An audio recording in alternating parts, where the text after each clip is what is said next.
Assalamualaikum warahmatullahi wabarakatuh. Bapak Ibu dan saudara sekalian yang dirahmati Allah, selanjutnya pada kesempatan ini saya ingin menyampaikan dalam rangka kita menjaga istiqomah, menjaga kita iman Islam kula panjenengan sami supados ampun nganti Islam imane kula panjenengan sami berkurang, apalagi sampai hilang, naudzubillah min dzalik. Nah, apa yang harus kita lakukan? Yang pertama, ini nasihat para ulama adalah kita dengan senantiasa memperbaiki sholat kula panjenengan sami. Karena sholat itu merupakan ibadah yang pokok, ibadah yang utama. As-sholatu imaduddin. Sholat adalah tiang agama. Maka monggo Bapak-bapak, ibu-ibu, kula panjenengan sami berusaha memperbaiki sholat kita masing-masing sebagaimana pesan Allah dalam Al-Quran surat Al-Ankabut ayat 45, bacalah apa yang telah diwahyukan kepadamu yaitu Al-Quran, dan dirikanlah sholat, sesungguhnya sholat itu bisa mencegah perbuatan keji dan perbuatan mungkar. Inna sholata tanha anil fahsya'i wal mungkar. Jadi mari kita evaluasi. Yang pertama adalah sholat kula panjenengan sami. Sholate niki nek carane bahasa agama, bahasa Qur'ane niku khusyuk napa dereng. Nah, sholate pun ihsan napa dereng. Al ihsanu anta budallahu ka'annaka tarahu wa illam takun tarahu wa innahu yaraka. Jadi ihsan ialah engkau beribadah kepada Allah, menyembah kepada Allah seolah-olah kamu melihat Allah, dan kalau kamu tidak melihat Allah maka sesungguhnya Allah melihat kamu. Ini kita dalam beribadah. Sholat kula panjenengan sami pun temenan napa dereng. Kemudian yang kedua, Bapak Ibu dan saudara sekalian, adalah kita dengan senantiasa mentadaburi Al-Qur'an. Jadi kalau kita kemarin sudah tadarus Al-Quran banyak di bulan suci Ramadan, kita tingkatkan tadabur, memahami isi kandungan Al-Quran. Ya setitik-setitik. Karena Al-Quran itu 6.600 ayat. Kula panjenengan sami belajar seumur hidup kayane dereng tuntas. Nggih paling kula panjenengan sami sebisane sekongange segodage berusaha memahami isi kandungan Al-Qur'an. Dengan apa? Satu, dengan banyak membaca. Membaca buku-buku, membaca di mungkin channel-channel yang kredibel, yang bisa dipertanggungjawabkan. Kemudian dengan mengikuti pengajian-pengajian, kajian, atau kita bisa melihat kepada ulama-ulama yang ahli tafsir dan sebagainya. Silakan menyimak kajian tafsir Ustadz Adi Hidayat, kemudian kajian tafsir dari Gus Baha, kajian tafsir Quraisy Shihab, kajian tafsir dari PP Muhammadiyah juga ada. Silakan ini diikuti ya. Sekarang kan banyak kesempatan, apalagi yang punya wifi di rumah bisa melihat, klik Gus Baha, klik Fathuddin Kamal misalnya, Ketua Majelis Tabligh PP Muhammadiyah juga bagus itu kajian-kajiannya. Profesor Samsul Anwar misalnya, Ketua Majelis Tarjih, itu juga bagus kajiannya.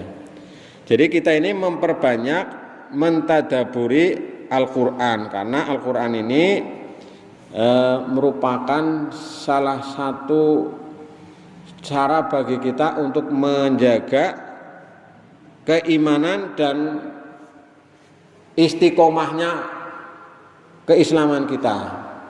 Jadi kalau kita sering mengkaji Al-Quran, insya Allah iman kula panjenengan sami akan tetap terjaga, akan tetap istiqomah. Nah ini.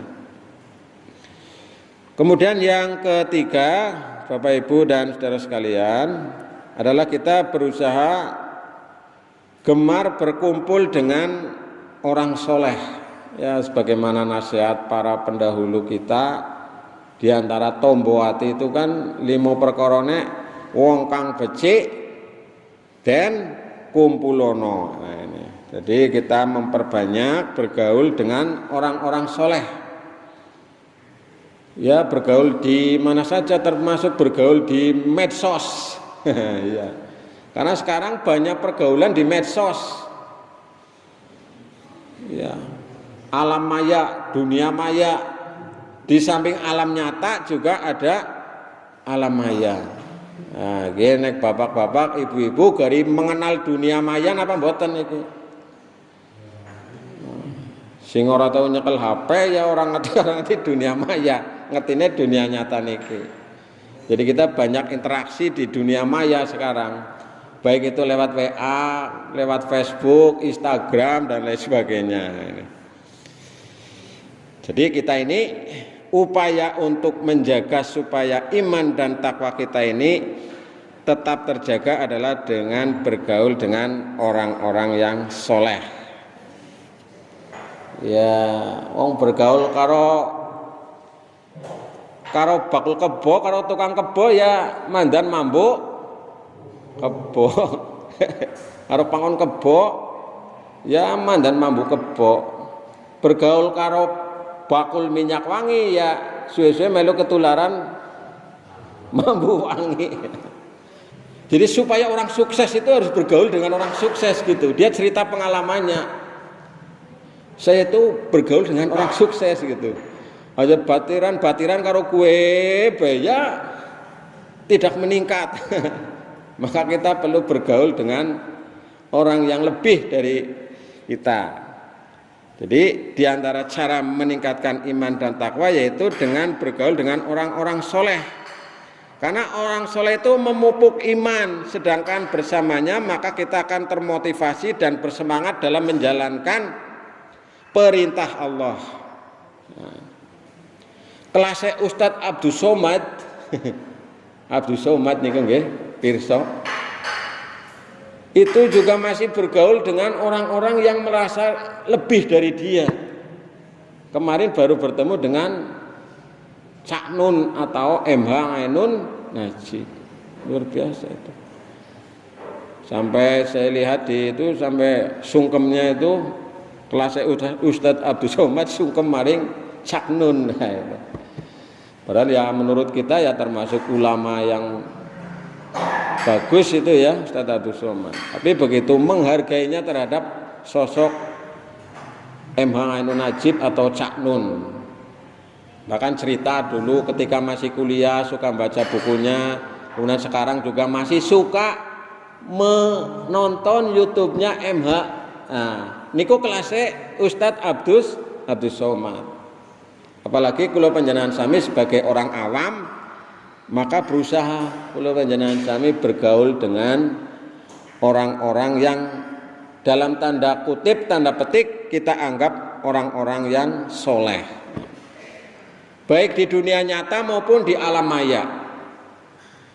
Saya juga sering itu, yang menurut soleh kita anggap ini ya kita bergaul. Saya lihat kajiannya Ustadz Firanda Adirja itu saya juga sering, walaupun dia orang salafi, tapi saya sering mengikuti, bagus-bagus itu kajian-kajiannya juga aktual. Kemudian Ustadz Adi Hidayat, terakhir kemarin Ustadz Adi Hidayat itu wawancara dengan Google, ngetes Google. Itu ngetes Google. Pertama awalnya benar tentang Pancasila, tapi lama-lama Ustadz Adi Hidayat bertanya tentang profil Adi Hidayat, itu ada jawaban yang salah. Ternyata Google juga bisa salah. Ya, jadi tidak semua dari Google itu salah. Tidak semua dari Google itu benar. Ustadz Adi Hidayat itu kalau menurut saya sedang menyindir itu, sedang menyindir kepada orang-orang yang terlalu percaya kepada Google. Padahal Google itu banyak yang keliru, banyak yang salah. Dan Ustadz Adi Hidayat mengetes langsung itu. Dia wawancara dengan Google.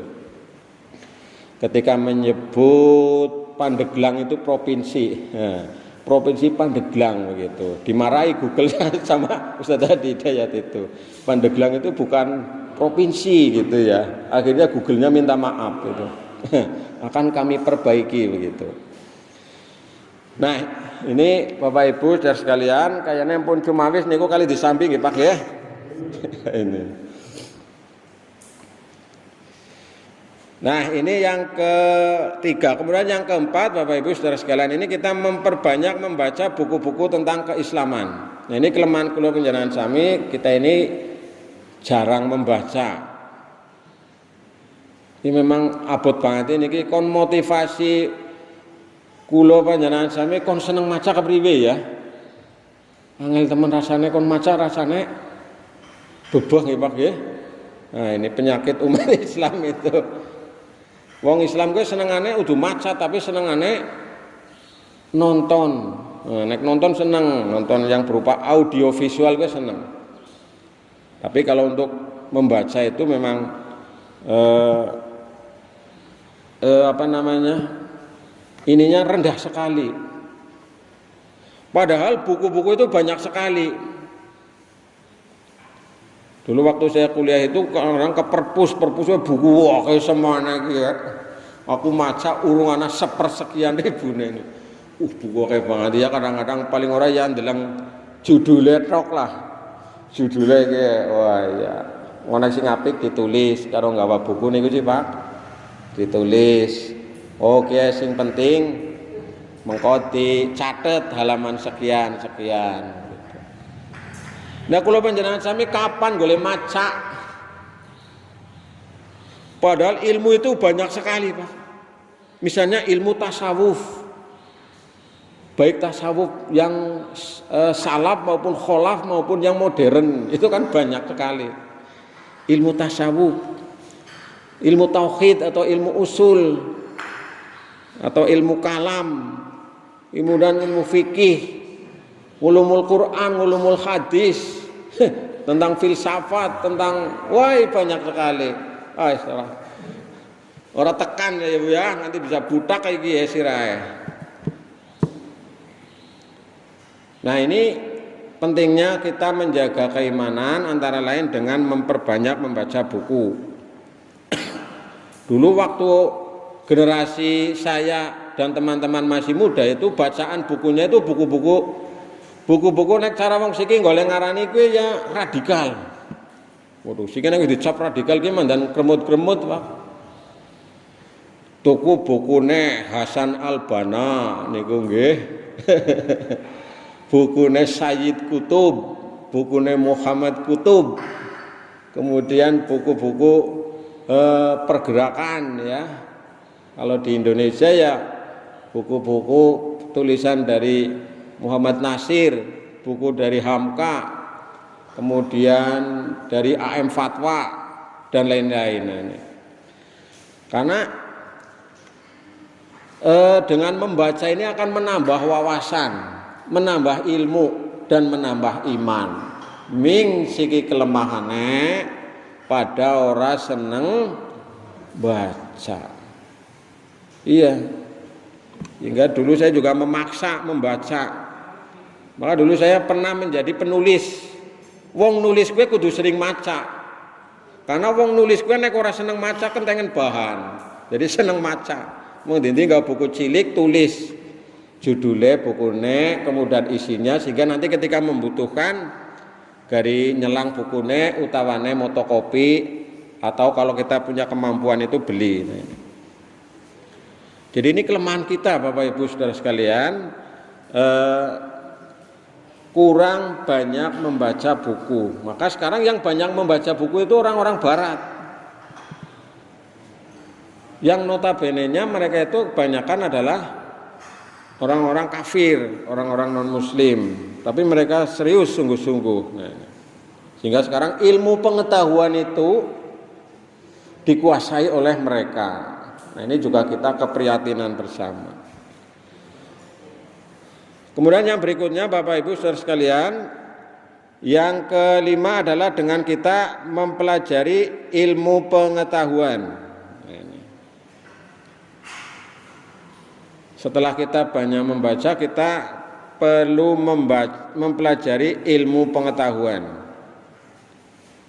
Karena ilmu pengetahuan yang ada di dunia ini diibaratkan oleh sahabat Nabi itu, oleh sahabat Umar, ilmu Allah yang ada di bumi ini bagaikan jari kita dicelupkan ke lautan kemudian kita angkat, itulah ilmu yang ada di bumi ini. Jadi hanya setitik sekali, sedikit sekali.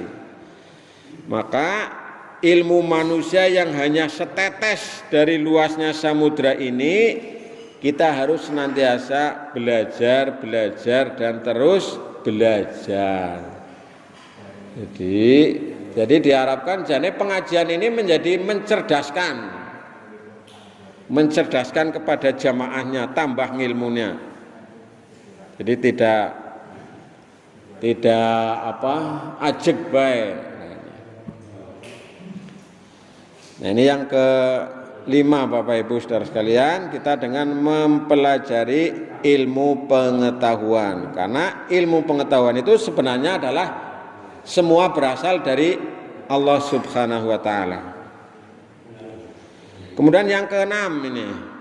Yang keenam Bapak Ibu Saudara sekalian adalah kita dengan mentadaburi alam semesta. Artinya kita ini mengambil pelajaran dari fenomena yang terjadi di alam semesta. Termasuk kejadian-kejadian yang kita dengar, yang kita lihat melalui media, baik itu media massa, media sosial maupun media-media yang lain, media cetak misalnya. Jadi alam semesta dan jagat raya ini adalah milik Allah Subhanahu wa taala. Untuk itu kita perlu mentadaburi alam semesta. Ini juga merupakan salah satu cara. Bagaimana dulu Nabi Ibrahim alaihissalam itu melihat bulan, melihat bintang, melihat matahari. Dia menjadi bertambah imannya. Nah, kula panjenengan sami juga begitu, kita kimiki udan, gerimis, tambah imannya Pak. Karena kita mengambil pelajaran dari apa yang terjadi di alam semesta ini. Maka pesan Allah dalam surat Al-Alaq ayat pertama itu adalah Iqra bismi rabbikal ladzi khalaq. Bacalah dengan menyebut nama Tuhanmu yang menciptakan. Jadi kita ini diperintahkan supaya membaca dalam pengertian luas. Kalau membaca dalam satu pengertian adalah membaca secara qauliyah, yaitu membaca ayat-ayat Allah yang berupa Al-Quran. Tapi juga membaca ayat-ayat kauniyah, ayat berupa alam semesta ini. Maka anak-anak kita nanti diharapkan bisa membaca alam semesta ini. Nah, ini kelemahan kita orang Islam itu sangat lemah Bapak Ibu Saudara sekalian. Jajal siki arep ngapa? Wong Islam iso ora ndek apa-apa, Pak. Google dikuasai siapa? Facebook siapa yang menguasai? Jajal. Wong barat weruh pinjeng tak terus nggawe helikopter. Weruh ikan hiu, iwak hiu terus nggawe kapal selam. Weruh burung elang kaya sing gedhe banget terus nggawe pesawat. Luar biasa. Jadi cara padahal nang Quran anak sing kudune wong Islam kuwi lebih hebat sing jenengane pasukan tempur yaitu Toeron Ababil. Zaman semana wis ndek pasukan yang luar biasa jenenge Toeron Ababil. Ya, Toeron Ababil kan kayak mirip sekarang pesawat terbang itu, deal begitu. Nah, orang Islam juga ya begitulah. Maka tadi disampaikan juga oleh Pak Saiful, dunia Arab itu dikritik. Arab bantu Palestina minggring-minggring Pak. Kula jenengan sami tulis lo setrum nggih. Bantu Palestina lo setrum Pak. Orang nganggo daya. Tapi wong Arab arep bantu Palestina mikir-mikir Pak. Engko mbok disemprit nang aring Amerika. Liyane mbok malah Indonesia sing luar biasa. Palestina gue lebih hormat maring Indonesia. Indonesia bebas sih, bebas kepentingan. Pemerintah karo rakyatnya klop. Karena kita ini diamanati oleh Undang-Undang Dasar 1945 yang dalam pembukanya itu adalah diantaranya mengamanatkan supaya melepaskan diri dari penjajahan. Jadi kalau ada penjajahan itu di mana-mana, itulah musuh dari bangsa Indonesia. Dan ini termasuk salah satu bentuk penjajahan. Indonesia mengirim bantuan luar biasa. Nah ini kembali ke tadi mentadaburi alam semesta. Jadi kalau panjenengan sami senantiasa belajar, kalau melihat sesuatu itu kita sambil merenung. Saya juga kemana-mana sering saya abadikan karena kebetulan saya ini YouTuber itu. Ada pemandangan bagus gitu ya saya abadikan. Kemudian saya buat puisi atau saya buat pernyataan dan sebagainya. Kemudian yang ketujuh, nah ini. Dengan menjalankan perintah Allah secara konsisten. Nah ini yang menuju istiqomah itu karena konsistensi kita. Jadi di antara tanda ibadah kita itu ikhlas adalah istiqomah. Mangler. Jadi ibadah itu sebenarnya tidak musiman kecuali ibadah yang musiman. Ibadah sing musiman contohnya apa? Sing seminggu pisan anak, nggih. Sing seminggu pisan rupane salat Jumat. Terus sing tahunan ya nak, ya gue rupanya antara lain adalah sholat Idul Fitri atau Idul Adha. Terus sing seumur hidup ya nak, pisan tok. Ya gue contohnya ibadah haji. Ya. Tapi kita istiqomah harian. Jadi kita tidak bisa sholat misalnya sholat 5 waktu sikit tak merempeng aku sebulan. Allahu Akbar, merempeng semangat baru gue sebulan orang sholat. Kita nggak bisa begitu Pak. Konsisten istiqomah dalam menjalankan perintah Allah. Sesuatu yang dilakukan terus menerus istiqomah walaupun barang kecil itu akan sangat dicintai oleh Allah. Ya misalnya infak senajan mukur pira lah. Nek cara jenengan sing jenenge mukur pira. Mong ya mukur 1000 lah, tapi rutin lebih bagus daripada misalnya 100.000 tapi mukur pisan tok. Ya, jadi amal yang dilakukan secara terus menerus ini menjadi salah satu upaya menjaga keimanan dan ketakwaan kita kepada Allah Subhanahu wa Ta'ala. Kemudian yang ke-8 ini, berusaha mencari informasi manfaat atau dampak dari perintah Allah. Jadi kalau kita lihat itu mungkin mendekati filsafat hukum Islam, atau kalau yang secara umum itu adalah maqasidus syar'i, dasar diturunkannya syariat Islam yang 5 besar itu. Tapi kita perlu mengetahui rahasia-rahasia yang terkandung di dalam perintah Allah. Contohnya, kenapa Allah memerintahkan kita untuk sholat? Nah, mungkin ada dokter yang meneliti, ada ustadz yang meneliti berdasarkan petunjuk dari Al-Quran, hadis, ilmu pengetahuan. Puasa, apa nilai-nilai dasar puasa? Nah, itu kita perlu ketahui. Kemudian haji, apa itu rahasia yang terdapat pada ibadah haji? Kemudian ibadah-ibadah yang lain juga begitu. Jadi kita ini mempelajari supaya kita ini lebih bersemangat. Termasuk mungkin kenapa daging babi dilarang. Walaupun itu bukan penyebab dari haramnya daging babi, tapi itu menjadikan kita ini semakin ternyata setelah diteliti daging babi itu mengandung ini dan sebagainya. Tapi bukan berarti ketika bakterinya hilang itu menjadi halal, itu tidak, tapi itu menjadi salah satu pendukung daripada kita ini supaya bertambah keimanannya. Nama peristiwa Isra Mi'raj itu, Isra Mi'raj ini kalau kita tidak mendukung dengan pengetahuan yang lain, maka kita akan tidak bisa menerangkan, tidak bisa memahami. Tapi ada itu ahli yang menerangkan Isra Mi'raj dengan begitu gamblang jelas gitu ya. Itu ada. Jadi ini antara lain upaya kita untuk menjaga keimanan ketakwaan kita kepada Allah Subhanahu wa taala. Ya, jamnya bener napa mboten nika Pak Mukhlis nika tengah jam. Oh bener ya. Lebih 52 menit, 8 menit maning kok. Ya. Kali disantap niku pernah jeruknya si akeh kowe engko digawal. Lalu yang berikutnya kita senantiasa berusaha melakukan evaluasi diri, muhasabah. Jadi ya Bapak Ibu saudara sekalian, saya sering mengamati manusia kok sulit untuk berubah ya. Berubah dari karakter itu sulit, berubah dari habitatnya itu sulit. Yang bisa merubah siapa? Dirinya.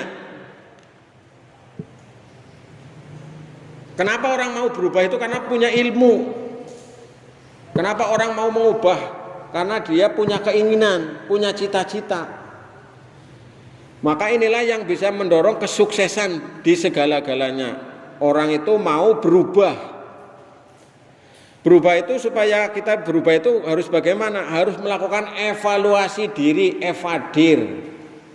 Termasuk sekolah juga harus melakukan evaluasi diri, EDS, EDM, introspeksi. Kula njenengan sami kekurangannya apa?